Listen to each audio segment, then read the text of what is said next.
Welcome back. Today we're making almost just like Grandma's green beans. The first thing I need to do over high heat is I need to start rendering the fat on a half a pound of thick cut bacon.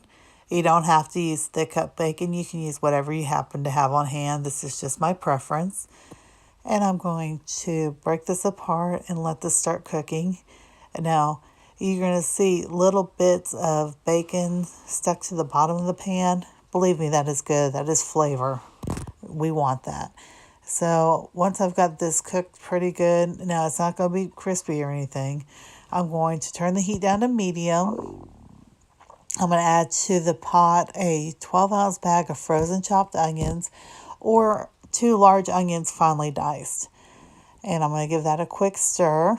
And I'm going to put the lid on and I'm going to let it cook for about 5 minutes. I want this bacon to cook. Now, the bacon will not be crispy at all in this, but it's going to give this so much flavor.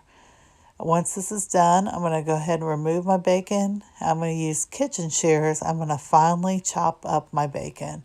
I want it into little tiny diced pieces. Once that's done, I'm going to add this back to the pot and give it a quick stir. I am making this for a large crowd, so I'm going to use a large can of green beans, which would be the equivalency of 6 cans of green beans. I'm going to give this a quick stir, and I'm going to put my lid on it, and I'm going to cook it over medium heat. It's going to boil, and I'm going to let it cook for about an hour. The longer it cooks, the better it tastes. I've also made this in the crock pot before.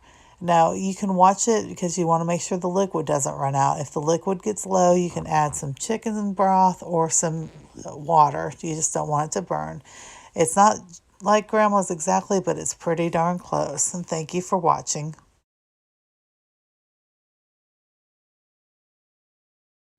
I hope you enjoyed this video. If you did, please give it a thumbs up. If you'd like to see more from me in the future, be sure to hit that subscribe button down below. My happiest childhood memories, as I've shared before, were with my grandparents. I didn't have a lot of stability in my life the first probably 12 years, but my grandparents were always kind of the rock that held us together.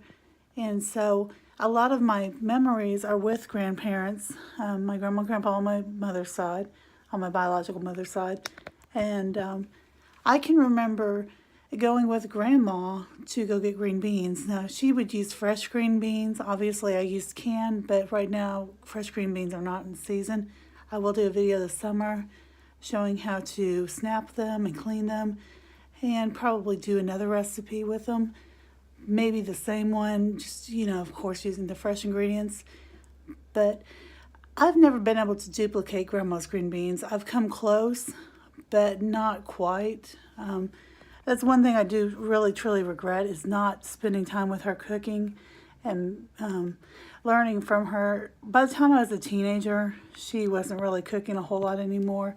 My grandparents ate out every night at that point, and so that is a lost art of mine that I lost. Something I really do regret, and it's something I encourage you to do. If you have the opportunity to spend time with someone who has been an influential cook for you, I would encourage you to spend time with them and try to learn from them, as that's something I can never get back. But, it's neither here nor there. It is what it is. But this is a pretty close replication, not quite there. And you'll notice I did not add salt. I did not add salt to this because I am using canned beans. There's sodium in it. Also, the bacon, there's sodium in it. And now, of course, you can salt it to taste when you get ready to serve, but that's why I don't salt it when I'm cooking it. I don't want to oversalt. My theory is you can always add, you can't take away. But I think that's about it. Thank you again for watching. I hope you have a great day. And remember, not every day is good, but there is always something good in every day, and I will see you next time.